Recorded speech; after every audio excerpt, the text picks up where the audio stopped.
So let's start back at echocardiogram, okay? Electrocardiogram, excuse me. Because it's a good prelude to what we're going to talk about today, which is the entire cardiac cycle. We're going to see something called Wigger's diagram, which is an entire cardiac cycle superimposed. All of the events that are happening in the left side of the heart at the same time. So we have to go through it, and it's going to be in excruciating detail. I can tell you this, if you've already looked at these slides and you look at that diagram, you're like, what the dude is that, right? We have explanations in words. So we have the diagram itself, and then we have the explanation in words, and then we have a blowout of that diagram for that particular part of the cycle. So if the diagram just blows your hair back and it doesn't help, then you don't have to study that, but it's there conceptually because some people are visual learners and they can pull it apart very easily in one thing altogether. But we will break it apart. So if you look ahead and you're like, what the fuck is this? Just hold on, okay? So we talked about yesterday with the electrocardiogram, the ECG, EKG, however you want to reference it, there's waves, then there's segments, and then there's intervals, right? And somebody brought up a good question today, and it was more so about the action potential graph, right? How when the depolarization is happening, that's not necessarily exactly when the exact moment. They're not simultaneous with depolarization and contraction, right? Because what is the depolarization? Essentially. Huh? That's like it's setting the signal. Yes, it's the movement of the electricity, right? And then we have the bang, right? Then we have the contraction, right? Okay? So, what does an EKG show us? That signal basically. It shows us the electricity, the electrocardiogram, right? And here's why I'm bringing that up, because I think a lot of people look at the EKG and they see the QRS complex and they imagine themselves that is when the ventricle is squeezing. But is that accurate? No. No, exactly, it's not. Because that's the signal, that is the readout of the electricity making its way through the septum, all the way around the bundle branches, the Purkinje fibers, and into the inside to the outside of the myocardium. That is what's happening. So when, then, is ventricular contraction happening in this ECG readout? T-wave. No, almost, ST segment. T-wave represents repolarization. So contraction is still happening because repolarization is the fading out of that and the return of the resting membrane potential. So contraction is happening sort of at the end, sort of like at the purple part, right? And kind of going on through the blue part. And when is ventricular diastole, ventricular relaxation happening? Kind of the flat part in the middle, right? After the T wave, and then we get kind of the middle of the T wave, the flat part, until we get to another P wave. Because what does the P wave represent? Atrial depolarization, not atrial contraction, right? And what's happening during atrial depolarization? Does anybody remember? Let me rephrase that question real fast. When does the atrial kick, the atrial contraction happen? Is it early in ventricular diastole or late? Late, exactly. Because what happens? The AV valves open due to the kind of the weight and the pressure of the blood. So we have early atrial systole where the valves open, and then we have the atrial kick. So atrial contraction is sort of happening in the PR segment after the green box. Does that make sense? Or the green line, not the green box. All right? And then, again, we talked about last time, why can't we see atrial repolarization? Because it's buried in all this electricity right here. All right? So the waves don't represent the contraction. The waves represent the energy that leads to the contraction. Does that make sense to everybody? All right, that's the same way you want to look at the action potential graphs and what we're going to look at today. All right? And this is everything I just said, okay? So PR interval, where if we go back, this guy to this guy, right? That is the beginning of atrial depolarization, like the beginning of the atrial contraction, which is in late ventricular diastole, and the beginning of ventricular depolarization, right? Because the end of the PR interval, what happens? What wave do we see at the end of the PR interval? Anybody? Q, the little knockdown, the little divot down, right? The reason why it's a negative deflection of energy because it's in the septum, right? Then we have the energy that flows down septum, down to the apex and back up, and then through the myocardium. That's ventricular depolarization, right? So that's our QRS complex, and then our ST segment is when the contraction is actually sort of happening, right? And then what this represents, the QT interval, is the beginning of ventricular depolarization to the end of ventricular repolarization.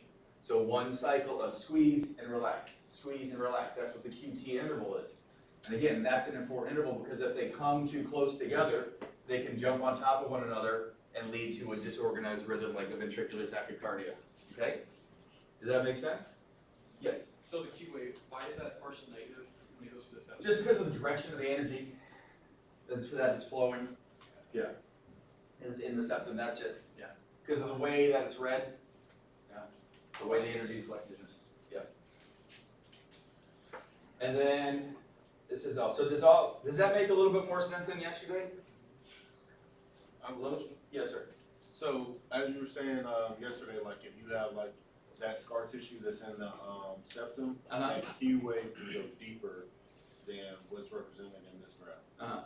Okay. It's a scar tissue either in the septum, it can be scar tissue somewhere else in the myocardium. I don't want to get too deep on that representation of where the electricity goes wrong or what.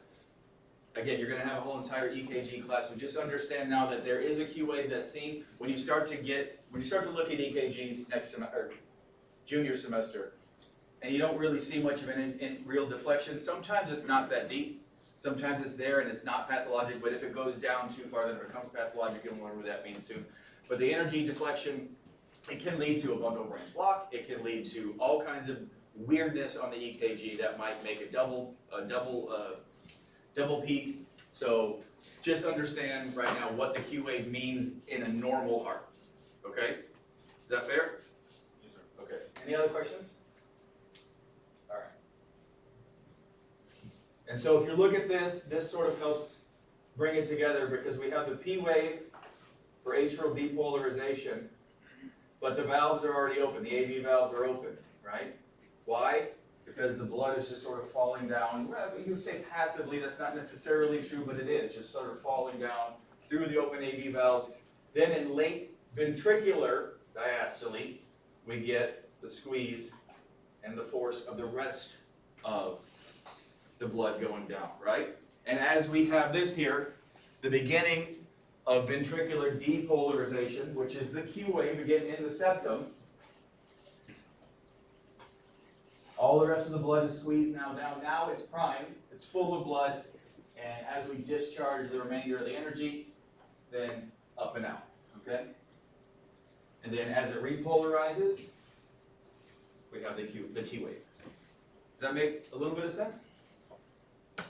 You don't have to spend an excruciating amount of time on the EKG for the test, but I just want to make sure that we sort of understand it, because it is what we're going to be going through today on the rest of it. Yes? So like, the one way that would be like I guess the lyrics are happening because the flat line Yeah, the electricity is the electricity is moving when you see the waves. The flat parts are kind of when stuff is happening. Yeah.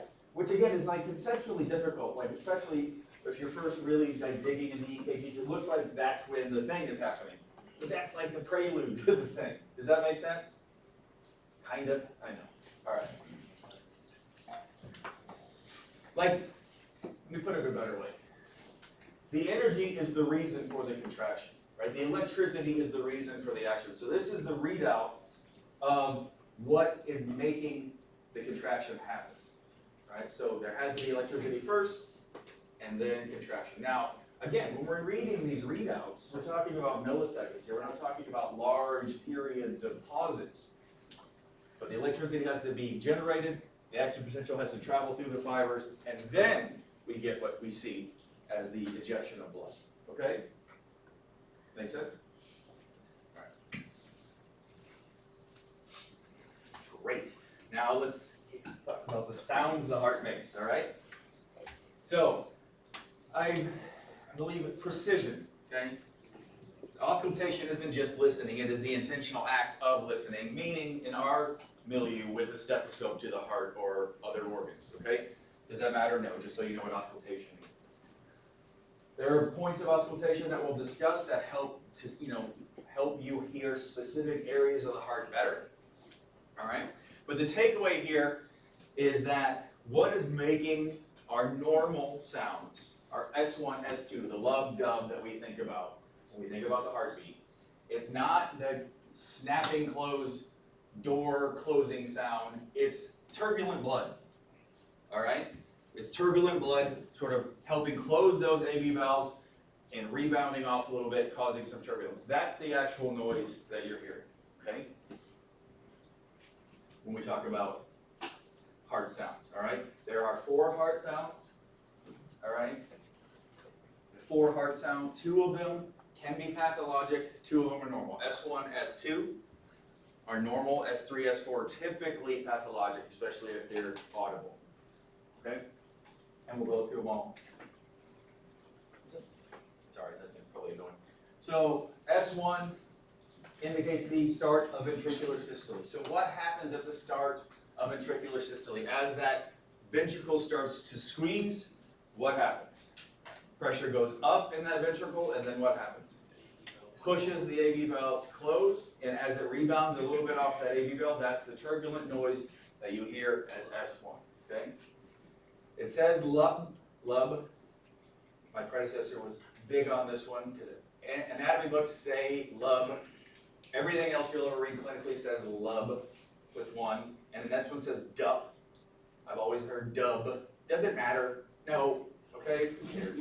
So don't get confused. All right? And it's all in capital case. It doesn't stand for anything. It's just a sound that it makes. All right?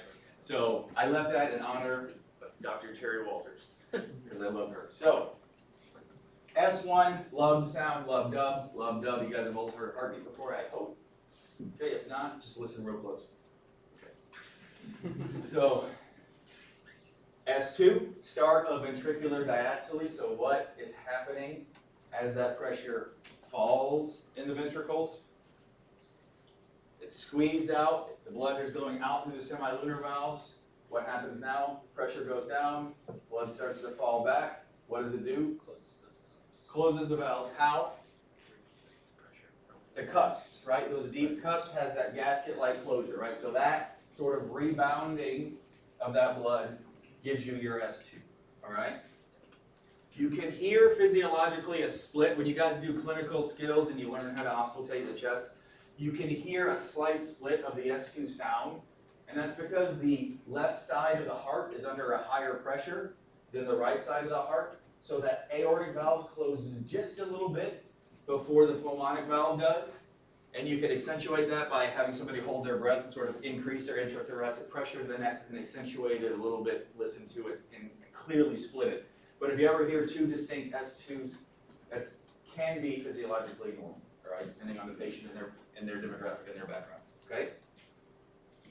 So, auscultation sounds, right? Aortic valve, pulmonic valve, mitral, and then tricuspid. There's another point called Erb's point that you'll learn in clinical medicine. But generally, those are the best sites for auscultation to actually reference that specific valve, okay? So right now we're just gonna focus on 4. Anybody out there who's had medicine before, you know that there's another place to auscultate the heart. Don't worry about that for right now, all right?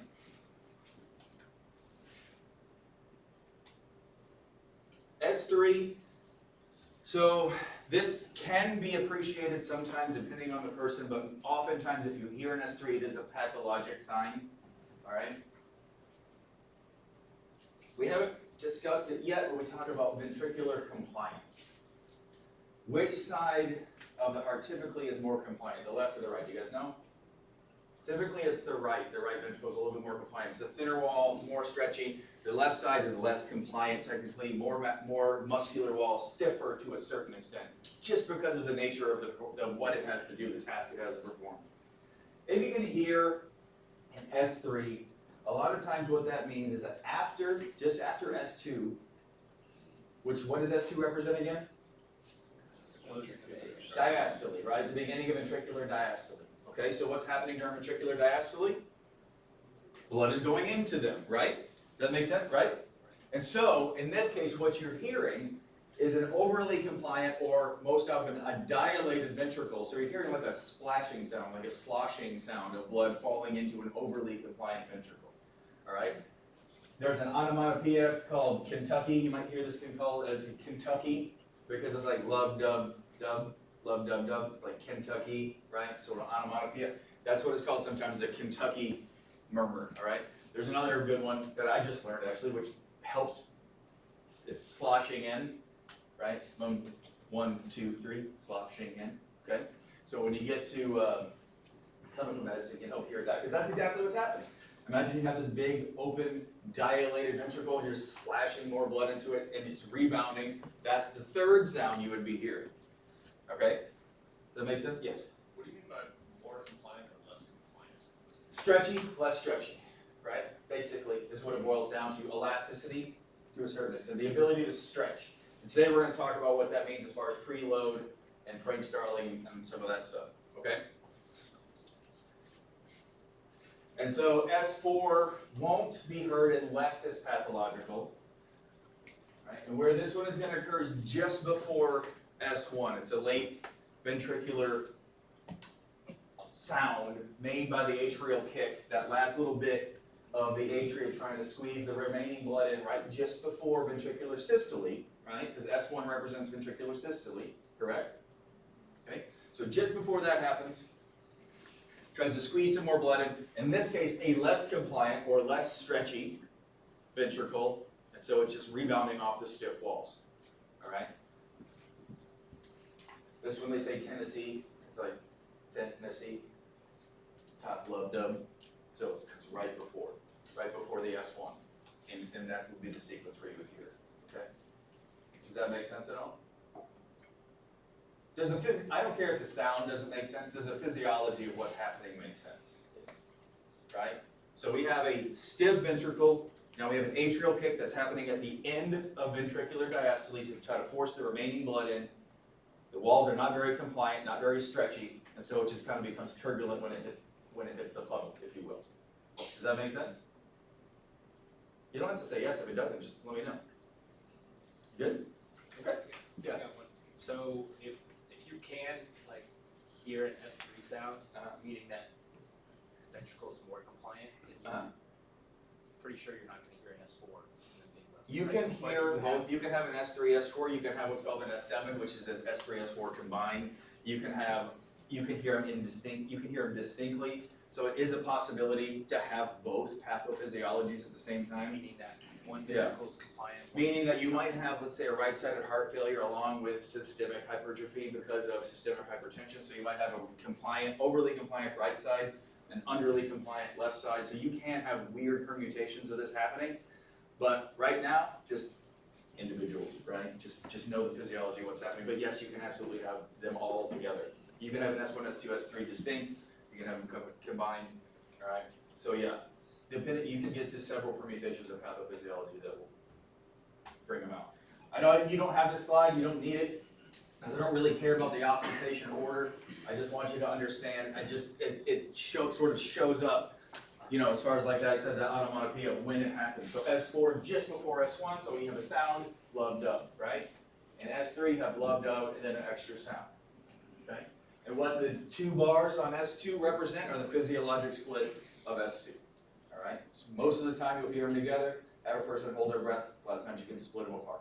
But the AV valves, when they're very, very close together, but just enough for the difference. It's not the AV valves, it's the semilunar Sorry, valves.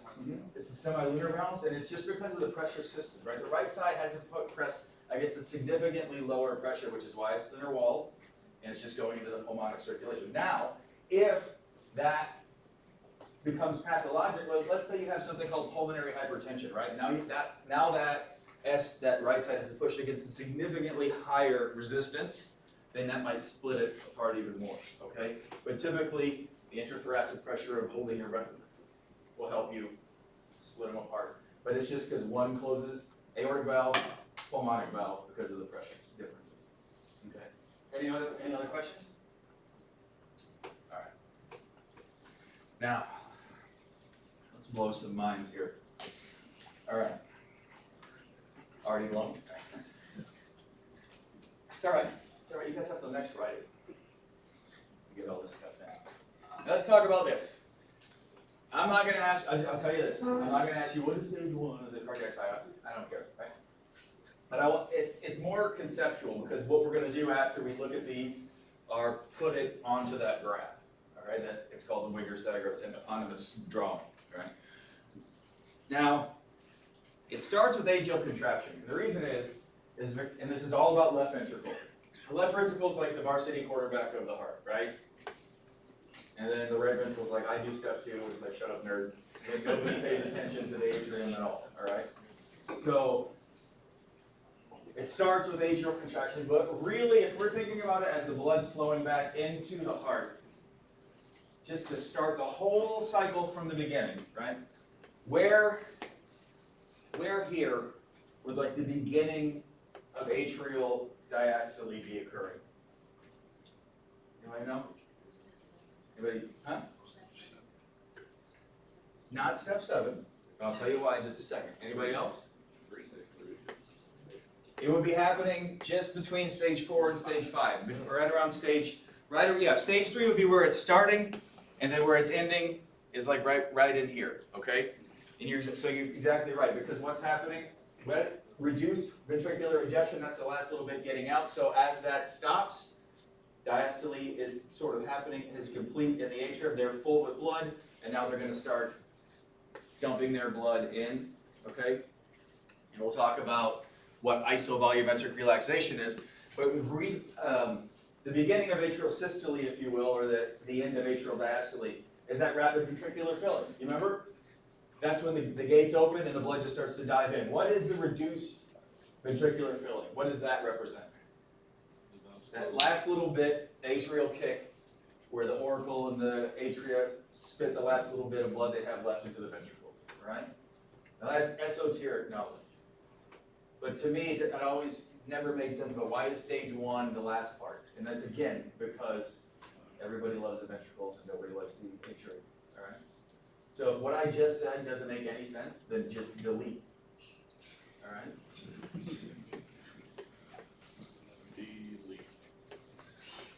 Delete it, done, easy. All right, so here it is. This is a picture of the left side of the heart during one cardiac cycle. So all of the stuff we've talked about so far encapsulated in one little drawing. For some people, this makes it a lot easier. For some people, this makes it a lot harder. We are going to go through it, but again, you will be equipped with all the knowledge you need without being able to pull this apart if this doesn't do anything for you. Okay? I like this one better. So, one cardiac cycle, all right? Let's talk about it. I'm going to stay up here with my laser pointer that I have right here because it's just easier for both sides. So, let's just start with what does everything mean? The aortic pressure is this gray. The atrial pressure is this other black line. The ventricles get their own colors because, again, the left ventricle is everybody's hero, all right? Down here is the ECG, and phonocardiogram, that just means auscultation. That's what you hear if you're appreciating the patient's heart, okay? So, what is this little guy right here on an EKG? P wave, okay?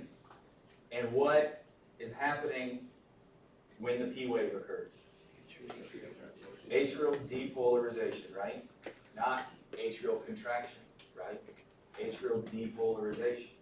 Which is why, if you go up here to the atrial pressure curve, the depolarization is here, but the pressure goes up here because it's squeezing. Right? All right? Does that make sense? Then, after the atrial kick, we have low pressure in the atria and the mitral valve. See what this is? The mitral valve closes. Okay?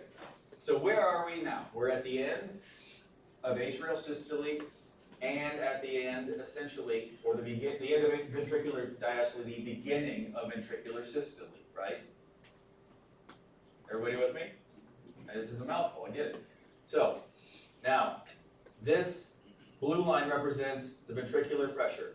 So what do we see here going up? Ventricular pressure, right? It's the beginning of the squeeze to try to get the blood out of the left ventricle into the aorta. All right? So the mitral valve is closed. The aortic valve is still closed on this bar right here, and this period is called isovolumetric contraction. What does that mean? Isovolumetric. What does that mean? The same volume. No blood, even though the contraction has begun, no blood has gone anywhere because it's enough pressure that has closed the mitral valve, but not enough pressure that has opened the aortic valve. Does that make sense? Isovolumetric, the same volume, so nothing has left the heart yet. And see why the heart sound is happening here? Because the closure of the mitral valve, just after the closure we have that turbulence that butts up against it, so that's why we're hearing that first heart sound right there. Also what's happening right there is, what's this? What does this represent? What does QRS represent? Ventricular depolarization. So we have the Q, and then the R happening, and as that goes on, the electricity is making its way, so depolarization is happening. We understand the squeeze is happening. Now we get to here, past isovolumetric contraction, where we have now enough pressure to pop open the aortic valve, and we have ejection. That's where we are here. Blood is leaving the heart. Okay, and it should make sense that, I'm just going to come back here, it should make sense that as ventricular pressure is going up, ventricular volume is going down, right? They go in opposite directions, because as we squeeze it out, we have ejection, we drop the volume because the blood is going out into the systemic circulation, right? Okay? Now, we have here isovolumetric relaxation at this point right here, but let me get to that in a second. I'm going to make a big point of this dichrotic notch here. So, ejection, and you see what's happening simultaneously, and this is what we were talking about earlier, me and Lieutenant Bishop, is that even though the squeeze is happening, now we're getting repolarization. Like we've gone over the crest of the roller coaster, and now we're cresting down, right? And so we're in relaxation, even though it's still the end of the squeeze, right? Does that make sense now? A little bit? And then that's why we have the T wave occurring, even though the contraction bubble hasn't come all the way back down. Because again, the T wave is the electricity repolarizing, right? But we're still returning to normal. So it's just after the T wave that we're back down to flat. Does that make sense to everybody? Okay? And so that's what represents here. We have the T wave as repolarization. Remember, repolarization, relaxation, okay? And then we return down to here. Let's go back to this little arch. So, ejection happened. What happens now? Ejection, maximum ventricular pressure, right? So then what happens after maximum ventricular pressure? Relaxation, lower pressure, lower pressure. What happens? The blood from the aorta starts to return back down slightly, catches the cusp of the aortic valve closes. Yes? Oh, okay. Yep. So, got it? So, pressure in the aorta, right? The hose is on, maximum, relax, turn it off, comes back down, catches the cusp, closes the aortic valve, right? What does that produce, noise-wise? S2. Okay? Those are our normal heart sound. Turbulence at the mitral valve, turbulence at the aortic valve. Bam, bam, bam. Love done. Okay? This little, if you're looking at aortic pressure, right? That's what this second bar is, right underneath the ventricular pressure. They're very close because they're intricately related, right? As the ventricular pressure increases, the aortic pressure increases because that's what they do. It's the alpine. What this little divot and then slight increase represents, which coincides exactly with S2. So what does it coincide with? The blood rebounding off then creating a slight back pressure, and then everything's relaxed, right? So as water flows back down, right, it creates a little bit of, and then it's back to normal, waiting for the next one to happen. Yeah. So just to kind of tie some stuff together, the notch would also represent when the heart beats itself. Say that again. The notch will represent when the heart beats itself through the coronary artery. Yeah, actually, yes, yeah, exactly. So when is, his question was, when is the heart feeding itself? When is the coronary circulation sucking the blood through the coronary ostia from right above the aortic valve? It's right about when that diacritic notch happens, right? That's when the blood is flowing back down, catching the cusp, and then the heart's feeding itself. Exactly. And the heart is able to feed itself in diastole. Why? Because the majority of those vessels are flowing through the larger ventricles that are relaxed now, so it can actually feed itself, right? And it also helps after the ventricles after the ventricles squeeze, that's when they need blood, fresh oxygen, fresh nutrients, so on and so forth. So that's what happens. That's why the heart feeds itself in ventricular diastole. Okay? Does that make sense? All right. So, how's everybody feel? All right, because we're going to do that bit by bit by bit now. All right, that was the whole shebang. Now we're going to go bit by bit. All right. This is just another way to look at it. There are multiple ways to look at it. Again, there are multiple versions of the same diagram. Whichever one communicates to you, just use that one. All right.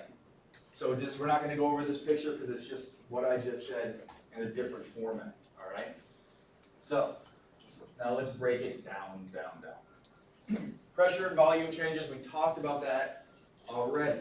That's what moves the blood really. Okay.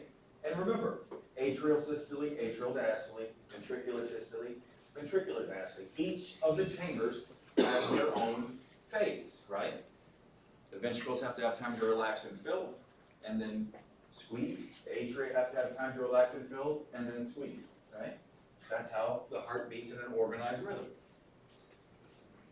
I don't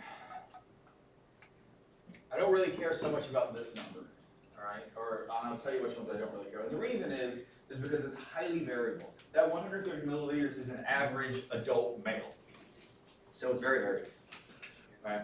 So it's just an example. What it's an example for is for us to progress through some of the calculations that you guys are going to have to know as far as stroke volume and ejection fraction and stuff like that. All right, so we're just going to use them as a number, for example, for these purposes. Atrial systole, also don't care if you know that it's 1.1 second. All right. But you see how it's everything we've already gone through, right? Atrial systole, the beginning of atrial systole is the electricity moving, and then the actual atrial kick is the last part of atrial systole, okay? Which is why the depolarization represented by the P wave happens just before the actual contraction. Does that make sense to everybody? Does it? What about the back over there? How are you guys doing? Okay, all right. So we have, on the P wave on the EKG, we have the electricity, the readout of the electricity, which then causes the squeeze, okay, which is why they're not simultaneous. Why the P wave doesn't represent the contraction, it represents the electricity, okay? Then what's happening? Blood is filling the atria, and then the valves are open, right? And then the atrial contraction is that last little bit, that atrial kick. Don't worry about these volumes either, all right? What is this representative of is within that diagram, we talked about rapid ventricular filling, right? And then reduced ventricular filling. Right, so the majority of the blood that comes in to the ventricle from the atria just kind of falls in because of pressure differential. The last little bit that we get is that atrial kick, right? Sir, when you say atrial kick, you're talking just Squeeze. one squeeze at The squeeze, yep. Right. Anybody ever heard of a thing called atrial fibrillation? That's when the atria are just wavy. You don't get that atria kick, so you don't get as much volume of blood filling the ventricle, so you have a reduced cardiac output, which is why people with atrial fibrillation pass out and fall down all the time. All right? That's neither here nor there, but yes, that's exactly what I refer to. The kick is the squeeze, the contraction, okay? So at the end of ventricular diastole, after the blood has fallen in through pressure, after the remaining kick from the contraction has filled it up as far as it can go, or as much as it has, that is the end diastolic volume. All right? That's what that, and what does that mean? It means that's the end of ventricular diastole. It's got all the blood it's going to get. All right? Does that make sense? Just how much blood is in the how much blood is in the ventricle before it squeezes and kicks it out. Okay? And if we look at this back again on this diagram, all right, we have left atrial pressure is a green bar on this one, right? So we have like this rapid ventricular filling here, and we have the squeeze here, then the mitral valve closes. So that's atrial systole, and that's the end of ventricular diastole. Does that make sense to everybody? Okay, all right.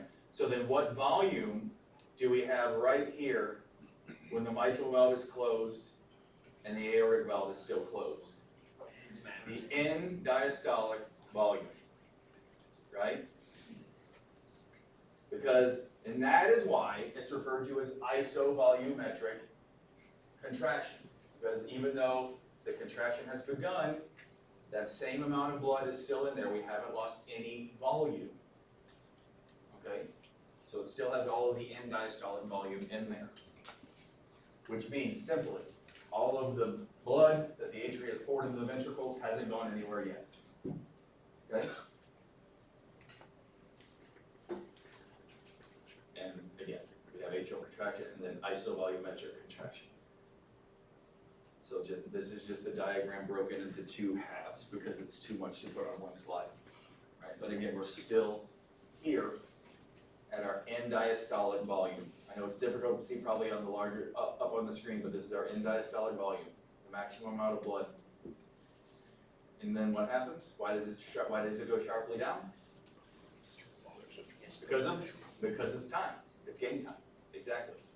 It's time for the ventricle to squeeze. Ventricular systole. Okay? Now, we see ventricular depolarization as that big QRS complex, right? In the septum, through the bundle of his, up through the down. Through the bundle of his, down to the apex, and then up to the base, right? Because that's the way the conductive fibers go, and then from the endocardium to the epicardium, right? So down, up, in to out. That's the way the electricity flows. And that's what's represented by the QRS complex. QRS complex does not represent ventricular contraction, right? Is that sufficiently clear now? Okay, good.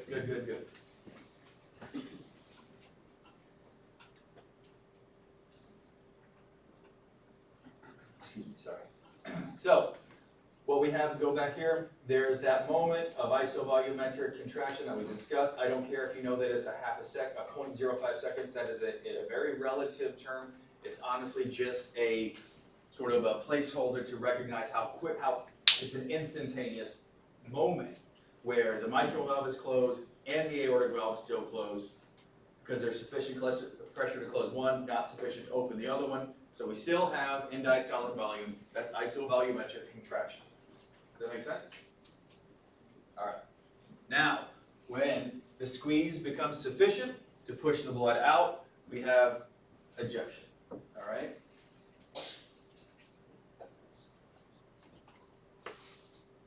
The reason this is on here is because, of course, this is going on both sides. I keep talking about the left ventricle and the aortic valve. This same thing is happening on the right side. So the mechanism is entirely the same. We're just focusing on what the diagram focuses on, which is the left side. Does that make sense, everybody? And again, I don't care if you know 80 versus 20. What I do care that you know is the right side is a lower pressure system and the left side is a higher pressure system. And I hope sort of that makes intuitive sense to everybody. Systemic blood pressure is higher significantly than pulmonary circulation pressure, right? It has systemic blood pressure. Think about it. The blood that the right heart pumps has to go from here to here and back. The blood that the left heart pumps has to go all the way down and then make its way all the way back, all right? So just think about it that way. Conceptually, it's a lower pressure system on the right side, all right? The reason I bring that up is because I know you guys see numbers and you're like, oh, should I gotta memorize that? I gotta memorize that. You don't have to memorize the numbers concept, all right? Continue. Now, everything's open, all right? At the point where the left heart has squeezed out all of the blood it's going to, we are at the end of ventricular systole, so what's left remaining in the heart at that point is the end systolic volume. Does that make sense? End diastolic was as full as it's gonna get, end systolic is as empty as it's gonna get. All right? No? Yes? Okay. And both sides squeeze out in an average heart about 70 milliliters, whatever. It's very, very, very variable depending on patient size, the age, gender, and the comorbidity. So just understand, generally, that's about how much. The takeaway really is that they both squeeze out about an equal amount of blood, right? Because it makes sense that way. Right heart squeezes out the same amount of blood, that way the left heart's filled with the same amount of blood, and so they are just sending and receiving the same amounts, relatively within milliliters, but that's the way it should work in a normal, compliant heart. Does that make sense? That's really the takeaway, not necessarily the number volume. And so, in diastolic volume, how much the ventricle has when it's completely full. In systolic volume, how much the ventricle can squeeze out, all right? And what's the difference between the two is how much actually comes out, right?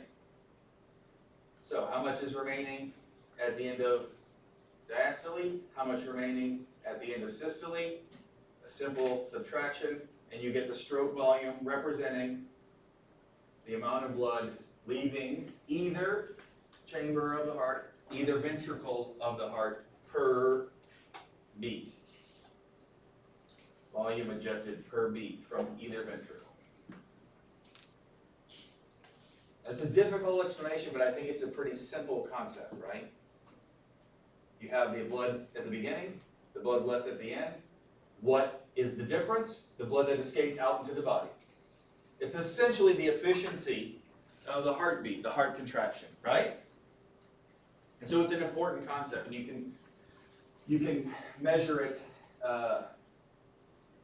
with echocardiograms and other forms of invasive things as well.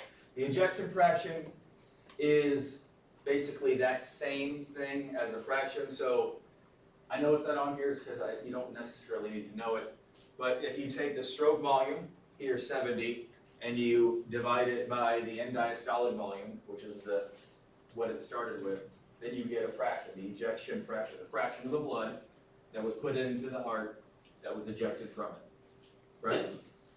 So you take stroke volume 70, divide it by 130, you get about 0.5 something, multiply it by 100, you get a percentage. Anything above 50 is normalish. All right, so that's what ejection fraction is. That's another thing you can estimate with an echo.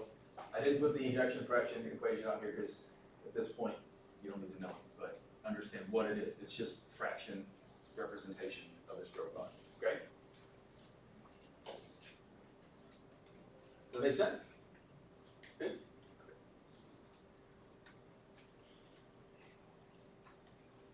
All right. So, ventricular systole, again in the picture, if it's still, we got the beginning of the squeeze, right? Turbulence against the mitral valve causing S1. Both valves are closed here because there hasn't built up sufficient pressure. Boom, it pops open with the aortic valve, maximum ejection, and then the beginning of the downslope, which is repolarization, right? And that's occurring like The T wave starts here because of maximum depolarization has occurred, so the T wave's occurring as it's relaxing. You have this moment now where the ventricle pressure falls sufficiently where the aortic valve will close. That causes rebound of blood. That does three things. Thank you, Sergeant Maynard. That does OC Maynard, that does three things. S2 sound is produced. The dicrotic notch is produced on the aortic pressure wave because of that rebound and the slight pressure that it causes, and we get the filling of the coronary ostia and the coronary arteries. And that is ventricular systole. All right? Are we all together still a little bit? Yeah? Okay. And then this is, again, in systolic volume, how much was squeezed out, or how much is remaining, how much we started with, in the middle here, this middle portion, the stroke volume, okay? How much do we start with, how much is left after systole, that is how much made it out, okay? And the ventricular repolarization, I just went through the entire ventricle, depolarization and repolarization. The dicrotic wave is that little in the aortic pressure, right? Also called the dicrotic notch. If you ever see it, it's the same thing. And then I think the one thing I didn't mention was isovolumetric relaxation, which is the part where, very similar to isovolumetric contraction, everything's relaxed. There's not sufficient blood in the atria to open the mitral valve. The aortic valve is still closed because we're in diastole, so all valves are closed again. It's just the backside, like in isovolumetric contraction, the contraction has begun, but we don't have sufficient pressure to get out into the aortic valve. In isovolumetric relaxation, the aortic valve is already closed, but there's not enough pressure to open the mitral, the aortic valve is already closed, but not enough pressure to open the mitral valve. So it's just the other side. So there's a moment on both sides of the contraction of the ventricles where all the valves are closed. Does that make sense at all? All right, take a break. Take a break.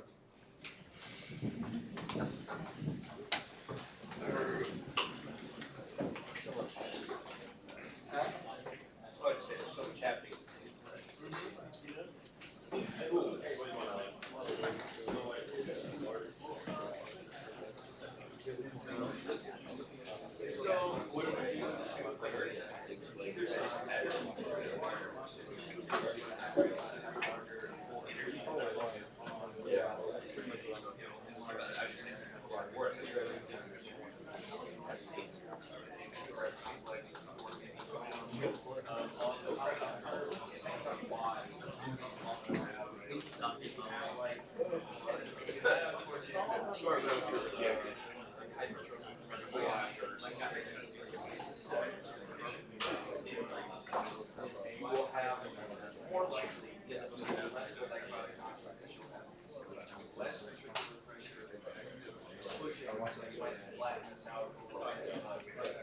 The big changes you're going to see are going to be a higher collection and more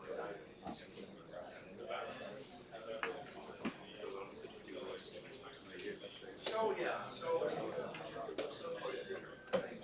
have a dilated one, it may literally.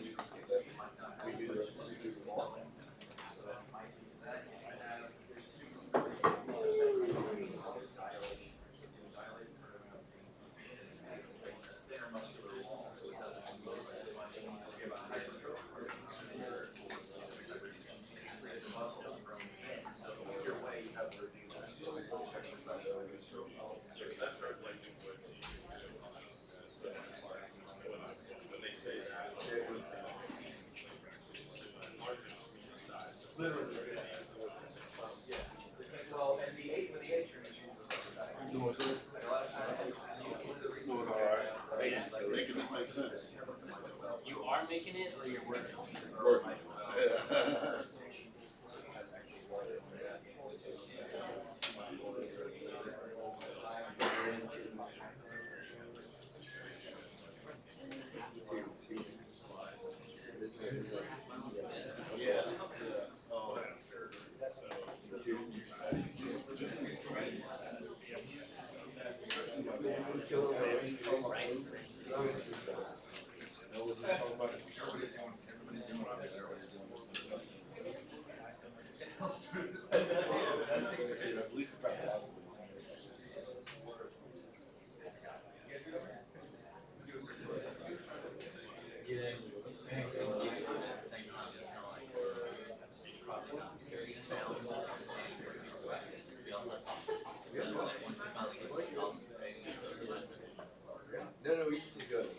I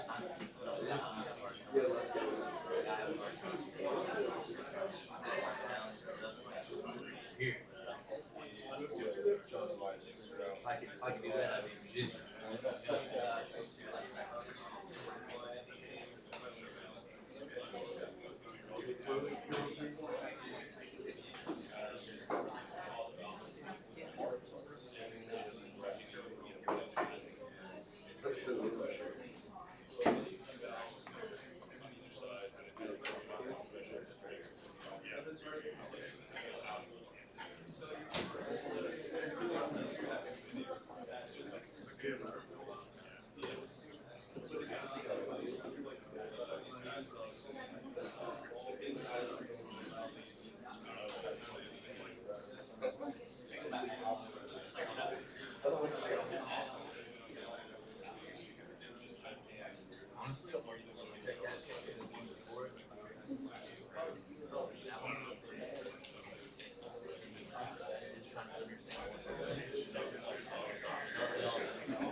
I like seeing it.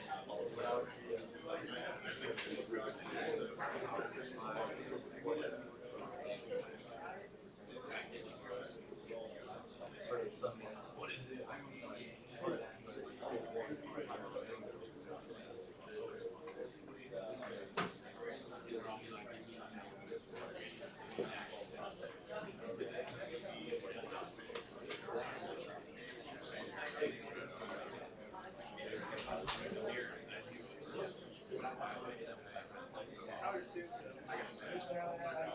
Like the one that's not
I've been able to see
Things like how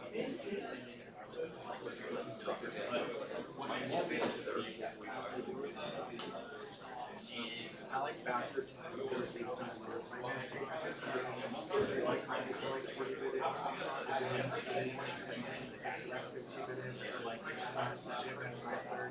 for about an hour, 6:30, shower, shave, 15.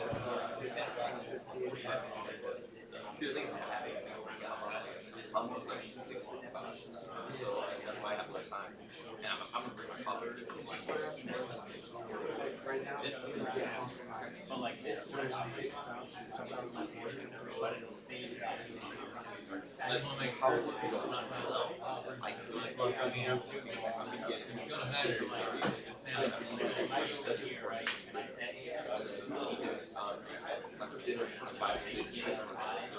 Like each portion is then you gotta like throw it all in one side by that cake.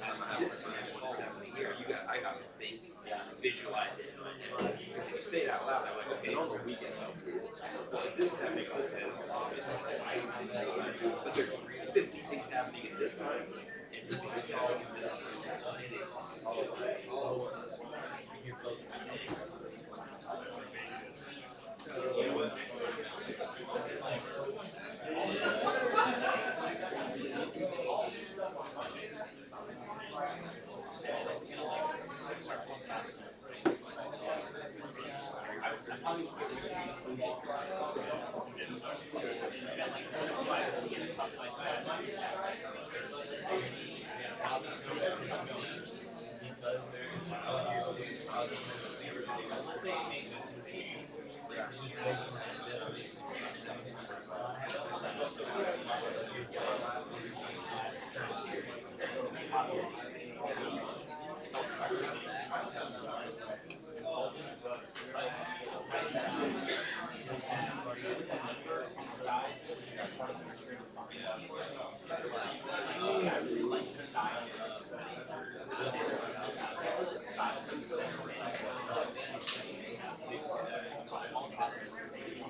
So you would where it says athlete.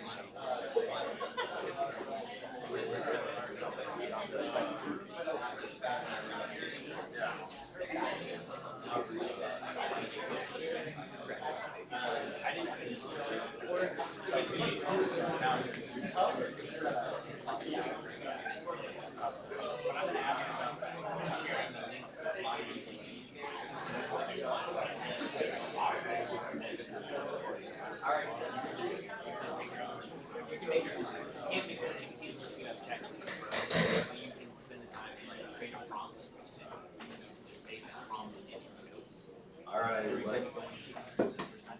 Walked around a little bit and I got good explanation of what I've been talking about, so that's good news. Good news. So just to point out something conceptually, again, isovolumetric contraction and relaxation physiologically, clinically, are not super important or relevant, they're relevant, but they're not super important. Physiologically, for anatomy and physiology, it's the point to understand there is a moment in time where the pressure in the ventricle has become sufficient to close the mitral valve, but not sufficient to open the aortic valve. And conversely, sufficient to close the tricuspid valve, but not sufficient to open the pulmonic valve, right? Then on the backside, there is a point where the pressure in the ventricles has fallen sufficiently to allow the semilunar valve to close, but not fallen sufficiently enough to allow the AV valve to open.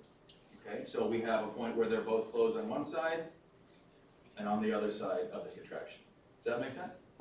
And so don't get too wrapped around. The point is explaining what the dichrotic wave means in the atrial pressure curve.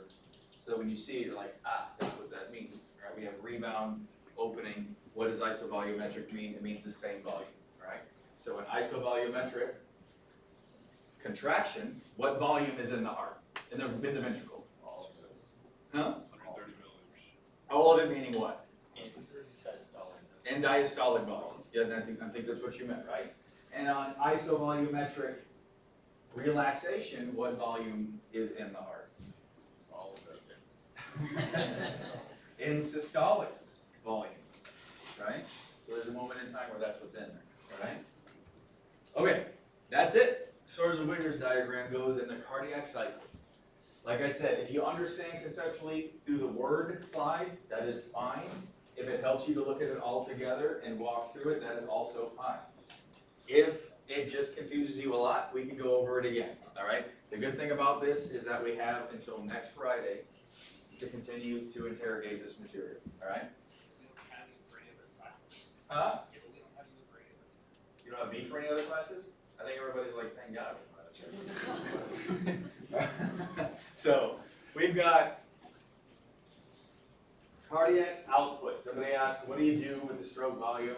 Why is that important? One, it's important because it references the efficiency of the contraction, right?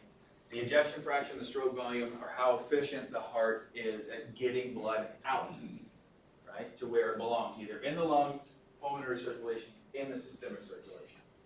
So if you take the cardiac output equals stroke volume, right? And what's the stroke volume? N diastolic minus N systolic. Take that volume times the heart rate, which is beats per minute. You get cardiac output. Okay? The amount of blood that comes out of either ventricle per minute. Okay?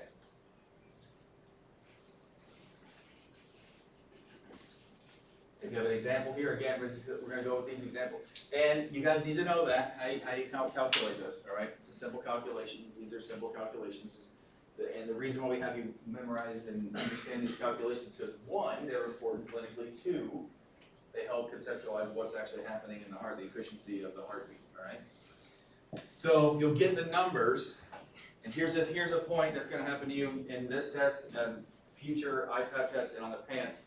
Make sure you do your conversions. Make sure you have congruency in your units, right? So make sure you convert milliliters to liters or liters to milliliters if you have to, all right? The answer is 3,280 milliliters, but the choice is 3.82 liters. They're the same thing, right?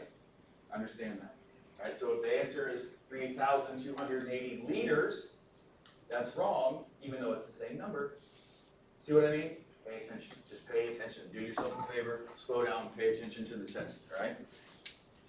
Anyway, that's a simple calculation, I would say, right? You take how many beats, how much blood came out per beat, how many beats per minute, and you get a volume. Okay? And the reason why these numbers are used because you can see in an efficient, physiologically, anatomically normal heart, in a minute, all your blood volume is circulated through you, all right, or most of it. Which is why there's so many mitochondria on the myocardium, right? Because it never gets a rest. You guys know this already. Strenuous exercise or stress, anxiety, causes your heartbeat to increase.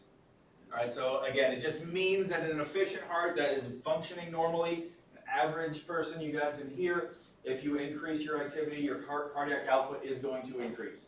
In a physiologically abnormal heart, it doesn't necessarily happen efficiently like that, and so we have things like falling down and passing out. Right? Same concept, same calculation, just conceptually for strenuous exercise. Cardiac reserve is the difference between what you can produce, what your heart can produce and kick out, versus what happens when you're at rest, at stable, okay?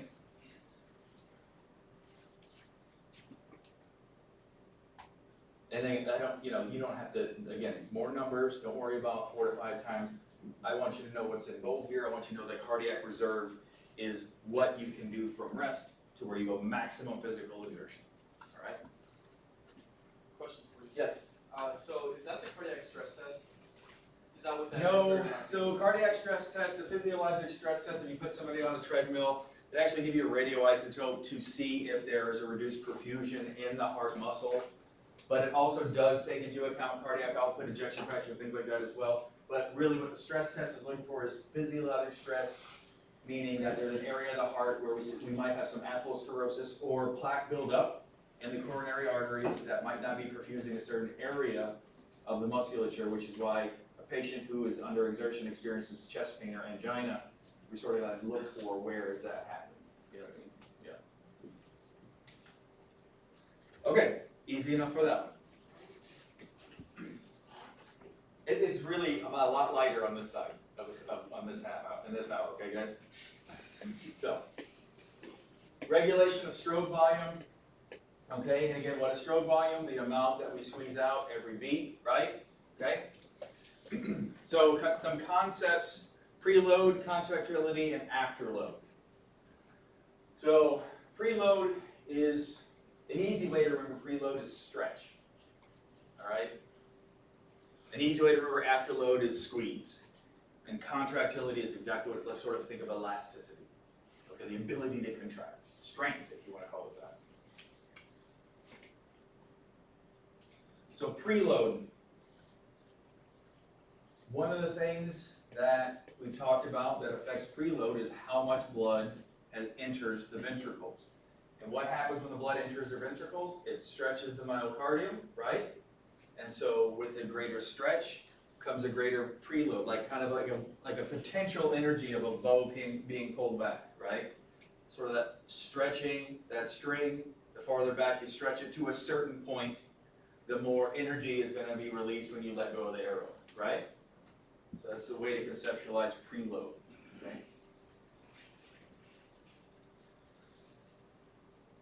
Introduce you to the Frank-Starling law of the heart, which is essentially a law that has to do with preload.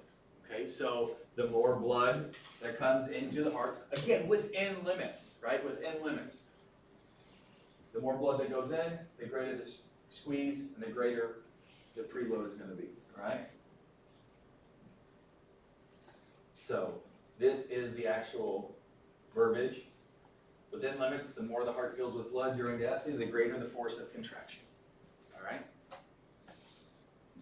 Think about like, not just a bow, think about overfilling like a tire or balloon with air, right? If you have a balloon that's like kind of limp and half full, you pop it, it just kind of, but if you have one that's overfull, pop it and it flies all around the room, right? That's sort of like an example of the Frank-Starling law. Yeah.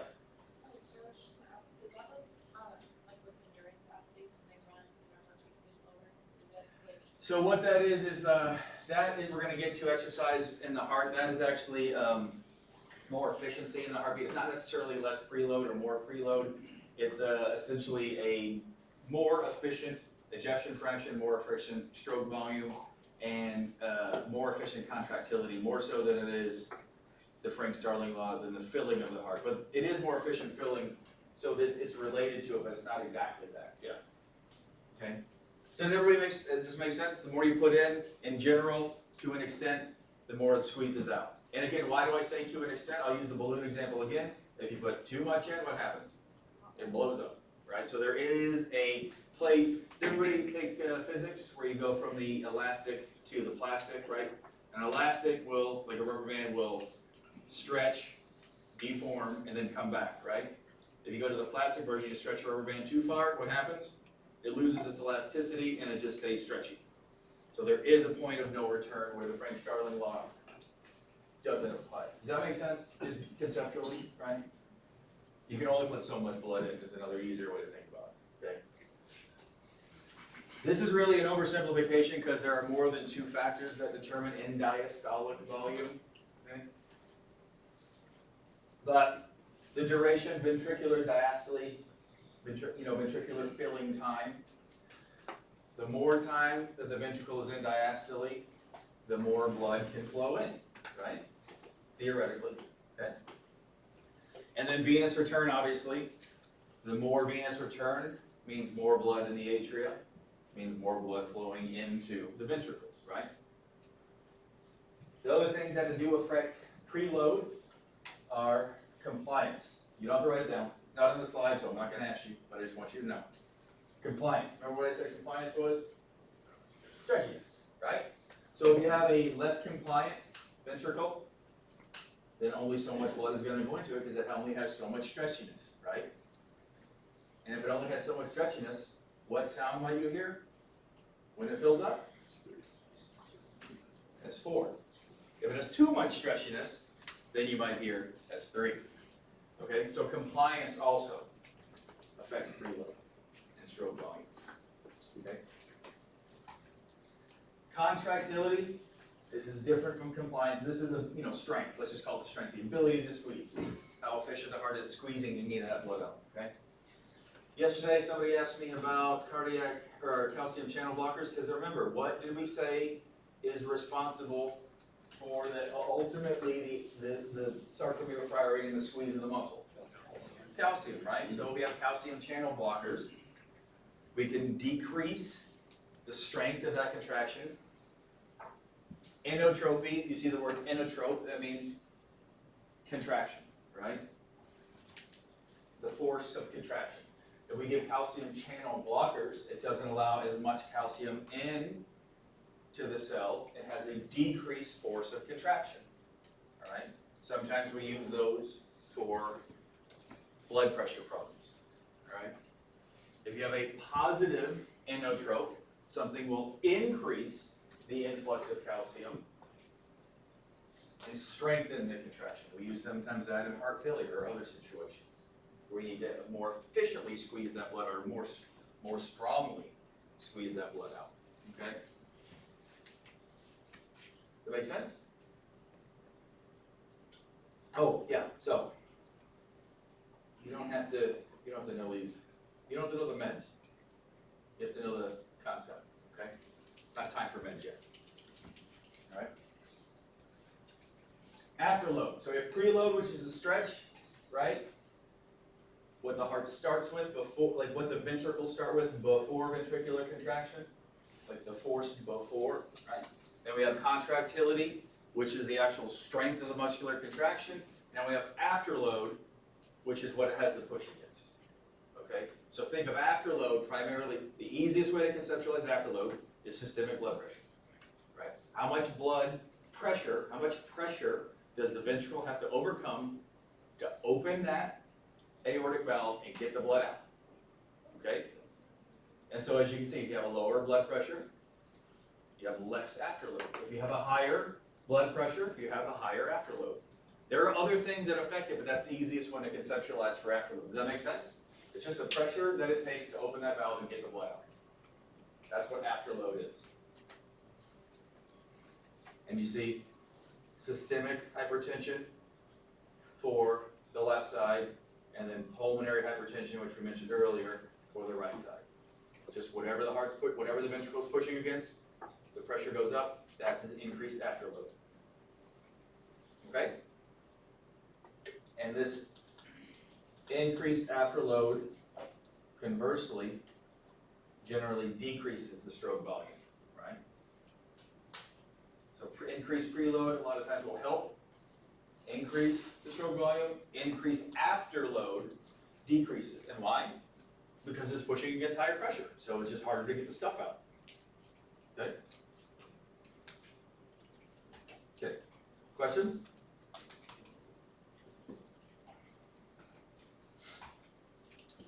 So here is the innervation, right? We talked about the action potential. All of the stuff, the conductive stuff in the heart is not nerve tissue. It is specialized muscle tissue, right? But that impulse has to come from somewhere, and this is where the somewhere is. The medulla oblongata. All them teeth, but no toothbrush. So, the cardiovascular center in the medulla oblongata, lower brain center, right? So, which is why, in the medulla, a lot of our primordial needs for life are in the lower brain, so that if you lose the higher brain, that's why you can still be alive, right, in a coma or a stroke, or if you lose significant, you can still have the ability to control your heart, to breathe, so on and so forth, right? Anyway. Does anybody,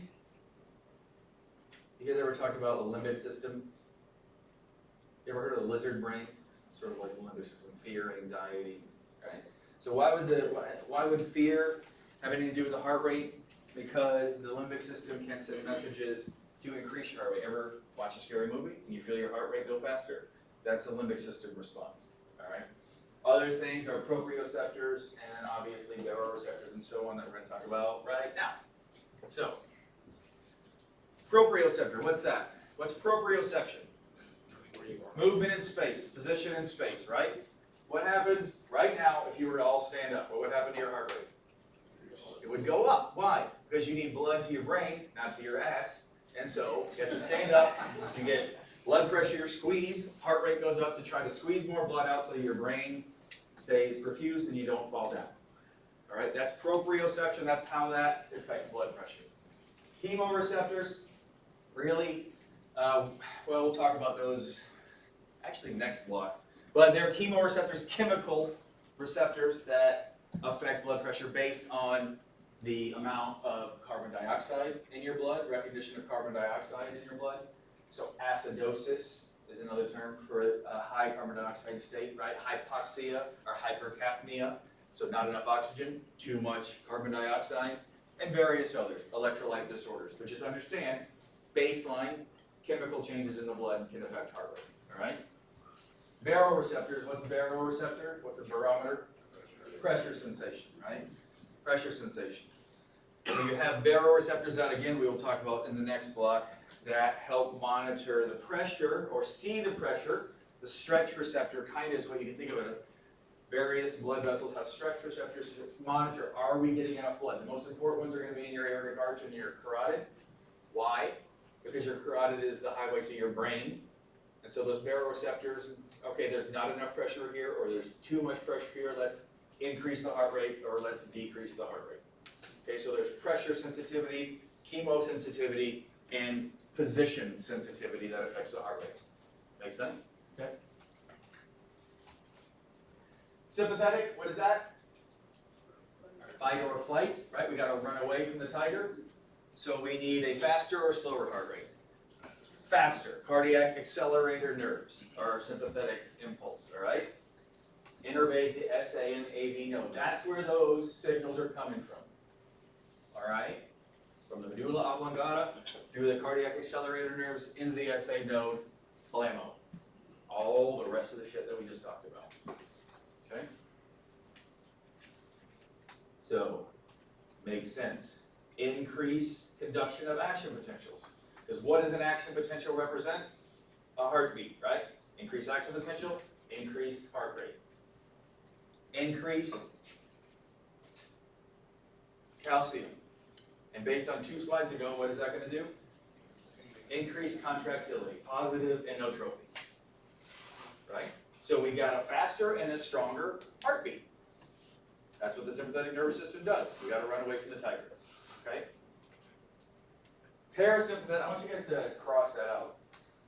Because I don't like it. So, first of all, afferent and efferent. I don't think I covered that yet. Does everybody know what afferent, efferent? Efferent exits something. Afferent approaches something. Okay? It's an easy way to remember it. So, efferent vagal nerves, right, are exiting the medulla oblongata and hitting the heart, right? So these efferent nerves, what is the vagus going to do? What is the parasympathetic system going to do as a whole? Slow down, right? So the vagal stimulation from the parasympathetic nervous system is going to slow down our heart rate, okay? So cardiac accelerator nerves, well, that's easy. Why can't we just call them cardiac decelerator nerves? Because that's not what they're called. Vagus, all right? All right? And we also have lots of afferent signals from the ventricles to help monitor the heart itself. So the brain needs to know what's happening to the heart as well. So the heart does send signals back to the brain as far as efficiency, contractility, heart rate, so on and so forth, all right? But when we're talking on this side of the house, not the neurology side, but the cardiac side. What controls our impulses? Parasympathetic, vagus, sympathetic, cardiac accelerated nerves. Okay? Easy enough. Chemical regulations, we also obviously have hormones and we have other chemicals, so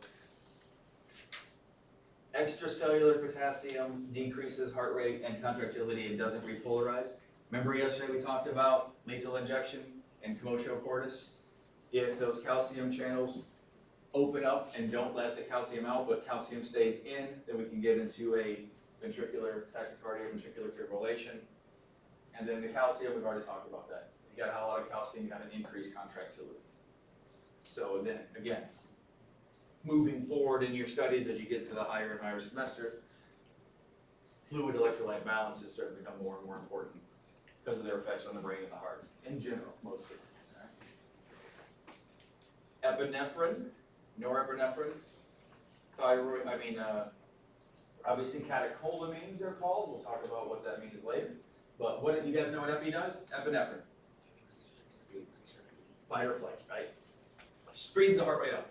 Positive chronotrope. We have inotropy, we also have chronotropy. So it speeds up the heart rate, right? Thyroid hormones, anybody familiar at all with hyper or hypothyroidism? If you have too much, let's just put it, it's very simple. Too much thyroid stuff, you have hyperthyroidism. Usually that goes along with a fast heart rate. Too little thyroid hormone, you have hypothyroidism, slower heart rate. Okay. We'll cover thyroid and endo. This is a picture that you do have. If it helps, it's just the same. Again, it's for visual learners to help conceptualize this better, right? I added this just so you guys can look at it. But again, you have the green lines from the medulla through the thoracic vertebra, sympathetic innervation to the SA and AV node, and then the purple line represents the vagus, which is the slowdown, right? So green, speed up, purple, slow down. Okay? But it's age, gender, fitness level, we were talking about. Body temperature, right? So if you have a fever, everybody had a fever before, you usually have an increased heart rate. All right, why? Anybody want to walk that dog? What happens when you have a fever? Your metabolism is going up. Your metabolism's high, right? Part of the reason why you have a fever, so you're catabolizing your food, your nutrients. So we speed up, try to feed the system more, right? You're also utilizing oxygen more. Anyway. All right. Exercise in the heart. This is what we were talking about a little bit. You've got increased VO2 max, which means increased oxygen return if you're in a better aerobic shape. So you have an increased efficiency of your heartbeat. So because of that, you have a better stroke volume, better ejection fraction, better contractility, because you have this physiologic cardiomegaly. So cardiomegaly, break down that. Heart, big. Yeah, big heart, exactly. So you have a physiologic cardiomegaly because, again, instead of pathologic, this one is because of increased exercise. So your heart's working harder because of exercise, not working harder because of blood pressure or some other reason, all right? And so what you ultimately end up with is a lower resting heart rate because you have that afferent nerves from the heart going to the brain telling you, hey, you can slow down, we're good down here. Plus you also have the baroreceptors and the chemoreceptors recognizing that there's sufficient oxygen and nutrients floating around, so we can slow everything down, all right? All right. This is way back. That's it. Before we do this, questions? What do you got? Probably a lot, right? Yes, sir. So what is the enlargement exercise? Does that do the same thing as high blood pressure? Is it like increases? Well, theoretically, That one? Yes, it does increase the contractility in the muscular wall of the left ventricle, but not in a pathologic way, because again, your blood pressure is then lower as well, right? So ultimately your blood pressure is higher during strenuous exercise. That's the impetus to grow and become stronger and become more efficient. But then you return back to even what might be hypotension for a normal person, right? So a lower resting. So it doesn't have to work that hard all the time. So it becomes more efficient, right? But if you have systemic hypertension, it only gets worse and it becomes a vicious cycle, right? And so I don't want to dig in too much, but if you have to push against that high pressure all the time, the heart has to remodel, right? When you have less of an ejection fraction, less of a stroke volume, that means the rest of the organs aren't getting blood either. The kidneys then turn on something that increases the systemic pressure even more, and so that's where you get into this vicious cycle. So you have this constant remodeling and sort of a vicious downward spiral. Versus exercise where it's beneficial because it's not that state all the time. You know what I mean? Does that make sense? Yeah, I was just curious. Yeah. Yeah, it is similar, but it's not like this remodeling that becomes pathologic. Right? Yeah. Sort of, yeah. I mean, yeah.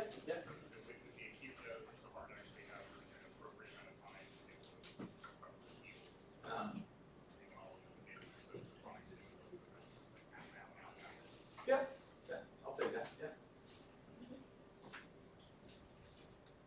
Ooh, somebody over here? I thought I had to change your mind. Okay, what do I?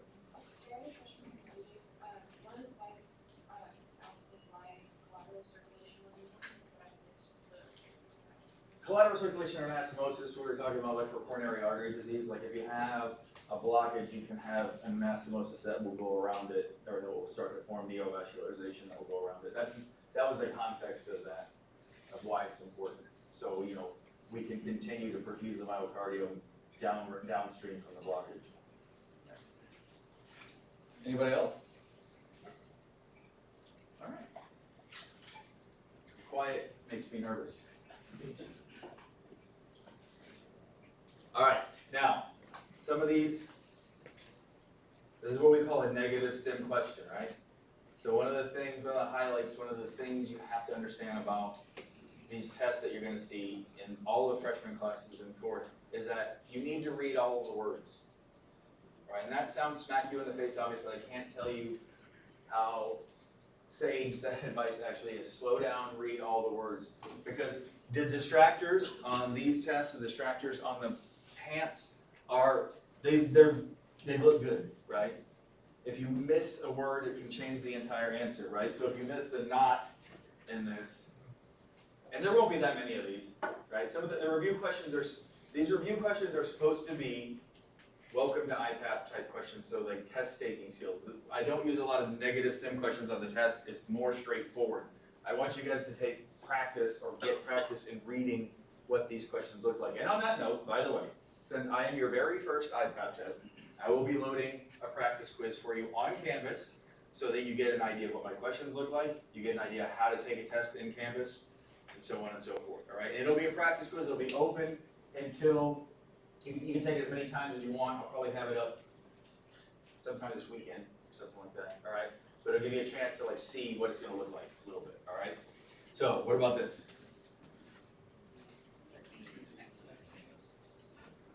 Not in the ventricles, which, just say the letter. D, all right, delta, exactly. All right, delta. So, why? Papillary muscles are, chordae tendinae are, to hold those valves closed. Tuberculi carni are those specialized bands of muscle that are in the ventricles. And endocardium is everywhere in the heart because it's heart muscle. Don't worry about that, I don't like that. This one. Correct definition of cardiac output. Huh? C. That's right. Left or right ventricle, either ventricle, every minute, right? Not each second. Not just the left ventricle. Not just the left ventricle and not just the left ventricle. There's a test taking tool for you. If all the other answers have just one, you can delete those probably, right? All right, just a couple little questions. But what do we need to go back over? Because we have a few minutes. What do we got? I know somebody's confused about something. What's up? So when you were talking about the autonomic regulation of the heart rate, you kind of threw me for a loop when you started talking about the efferent and afferent nerves. Okay, so the vagus is efferent, meaning it's coming from the brain to the heart. It's exiting the brain and going to the heart. And the afferent nerves are going towards the brain. So afferent and efferent, when you talk about nerves, are usually in relation to the central nervous system. Okay? Yes. Anything else? Any take? All right, so talk about a couple things. One, I told you about the quiz. I'll do that. I had something else. Okay. Let me go back. Go ahead and ask your question while I'm doing my little thing up here. So I was just gonna ask, on the first system, we were talking about like the autonomic nervous system as well, and like the difference between like cholinergic and adrenergic receptors and stuff. Like, I guess, what's the take home with that? Like what we talked about today, like just. Oh, the preface of the nervous system was just sort of to delineate the difference between the sympathetic and the parasympathetic, because you haven't gotten that with him. You don't need to worry about the cholinergic, the acetylcholine receptors or any kind of receptors yet. That's not the depth that we need to know as far as like the actual like cellular reception of that vagus nerve or the cardiac ciliary nerve. We're just gonna overarching, this is parasympathetic, this is sympathetic. So the reason for that at the beginning was just to understand this is fight or flight, this is feed or breathe. So this is slow down, this is speed up, right? Okay. Any other questions? So I want to show you this because it bears showing. So if I strongly urge you to not take the time duration between when we started A&P Ii and how much time you had to study for my exam as they'll take it for granted, right? Because you have 2 weeks just to look at this shit. And if all you do is just look at what I've been talking about, then you're going to get punched in the face on A&P Ii because you're only going to have 2 days to look at the material Mr. Wright's been talking about, right? And then you're going to only have 2.5 days to look at biochemistry, all right? So this is the reason why I brought up that study triage point. Study my stuff the most because it's the first test, unless you already got it. But I'm just talking about the general average student. Study my stuff first. Study Nolan's stuff second, for comprehension. Just look over biochemistry this weekend. Look it over. And just kind of read through micro. Right? Because if you put it all off, you're going to be like, oh shit, I knocked A&P Ii out of the park because I had 2 weeks to study for it. But now I've got to learn everything Mr. Wright said this weekend. And then I got to learn all of everything Dr. Johnson said in these next 2.5 days. Right? So it's going to be a false sense of security. And that's what a lot of students fall into, that trap, because it's that sort of Damocles isn't hanging yet. But it will be soon. So I urge you not to spend all of your time on A&P Ii, even though it's the next test. Right? That's the triage I was talking about, the delineation of time. All right, so take that advice for what it's worth, you know. I talked about the test quiz, test tips. I'll probably come in next week sometime over lunch or just real quick to go over like some test day stuff, test day tips, what to look for in quizzes, like what to, like, you know, general test day hints and tips that students tend to stumble over. And then I'll be available for review. I won't be in Monday. Obviously, we had the lab tomorrow. I'll talk about that in just a second. And then I'll be in the rest of the week next week. My office hours are whenever you need me to be here. So I'll be here. And then if you have questions, again, fire away. You can send them on Canvas. You can send them on text. You can send them on the Gmail account. All right, so just as you start to formulate them, as you really start to interrogate the stuff deeper and try to get, you know, real comprehension, when you come across stumbling blocks, just let me know. All right, and let me know sooner than later. That way we can straighten you out as soon as possible, okay? Like I said, as you progress towards the test day, I recommend you get with other people and just do like a stump the chump so you can bounce ideas off other people and make sure that you are tracking correctly. And then have a couple of days to course correct if you need it. As far as the lab is concerned, we're splitting the 6 squads. We'll do 20-minute rotation. The lab is straight out there, 3107. Like walk out, take a right. It's right there, straight ahead. All right. I'll probably be standing out there around time. We'll do 20-minute rotations to the lab. The lab is for your benefit only. There are, as I said, there's no practical exam. There's no pen test. The lab is to have specimens out that you can see and sort of like feel and touch and look at the actual anatomy on the table. All right. We'll have some specimens, some cross sections, and we'll have Adam out so you can see what the heart looks like in a person, okay?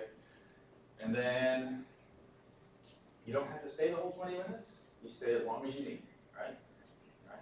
And if you want to stay past 20 minutes, I really don't care. But if you want, I mean, we have students who walk in there and then walk back out. And we have students who stick around for a while. So it depends on your level of training, your level of comfort with the material, or how much you think this is. Again, it's a supplement to the didactics. So take it for whatever you need it for, okay? And then that's it, really. You guys got questions for me? Yes, sir. Would it be possible, sir, like maybe Wednesday, like to arrange like a group review for everyone? No. It would not be possible. No, I really don't know. I'm not being a dick. I just usually don't do, we usually don't do test reviews, at least not for here. If you guys come, like, I'll tell you this, I'll come in the classroom, I'll walk around, individually, I'll make sure that you guys are good, but I'm not gonna go back through everything, or, you know, put together like review slides. But I will, if there's something like the whole class is just, I don't get it, we don't get it, I'll come back in and we'll go over stuff, but we don't really usually do, I know, sorry. Seems like a cool guy until he just said that. Yeah. Yeah. No, but neither of us really generally do that. Biochem might, but you might run into some upper level classes that do, but generally we don't do like reviews like that. Sorry. Do you still be friends? All right. But again, that being said, as much help as anybody or everybody needs, that's the only reason I'm here. So if you need help, please ask, and I will gladly accommodate. All right. Anything else for me before lunch? Before your first day of micro? See ya.